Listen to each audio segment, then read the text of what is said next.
एक रानी थी। वो रानी इतनी बड़ी भक्ता थी और उसका जब राजा से ब्याह हुआ, ध्यान से सुनिए आप लोग, हाँ इधर देखिए सभी लोग इधर, हाँ। रानी से राजा से उसका ब्याह हुआ। रानी रोज मंदिरों में जाती, दीपदान करती, अमुक मंदिर में उत्सव करती, पर जो राजा था वो राजा बिल्कुल भी नाम जप नहीं करता। ना तो वह चंदन लगाता, ना गले में कंठी पहनता, ना कीर्तन करता, कुछ नहीं करता। पर रानी को टोकता भी नहीं कि तुम संकीर्तन मत करो, कहीं जाओ मत, कुछ नहीं करता। रानी के मन में दिन रात लगा रहता कि राजा भक्त होता तो और कितना अच्छा होता, और जो भक्त नहीं है वो तो केवल मुर्दे के समान ही है। अब तो रानी इनको मुर्दा ही समझती थी। और एक दिन की बात है, रानी अपने महल में सो रही थी। राजा जो है वह अंदर से नाम प्रेमी था और रात्रि में वह नाम जप करता। और एक दिन की बात है, सोते सोते अचानक उसके हृदय से वह प्रकट हो गया, हे बिहारी जी, हे बिहारी जी, हे बिहारी जी।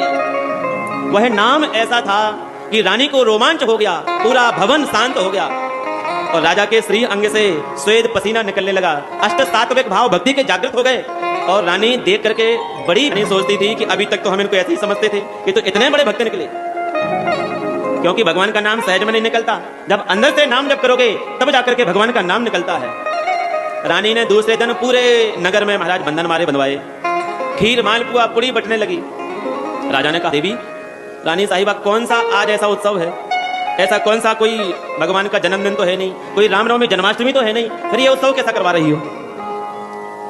रानी ने कहा, हे राजन, आज आपका जन्मदिन है। क्यों? अभी तो मेरा जन्मदिन तो आता नहीं, फिर जन्मदिन कैसे मना रही हो? कहा, अभी तक मैं आपको मुर्दा ही समझती थी, पर आज पहली बार आपके मुख से नाम निकला। राजा ने कहा, ऐसा हो नहीं सकता, ऐसे नाम नहीं निकल सकता। क्या? नहीं नहीं, आपके मुख से नाम निकला।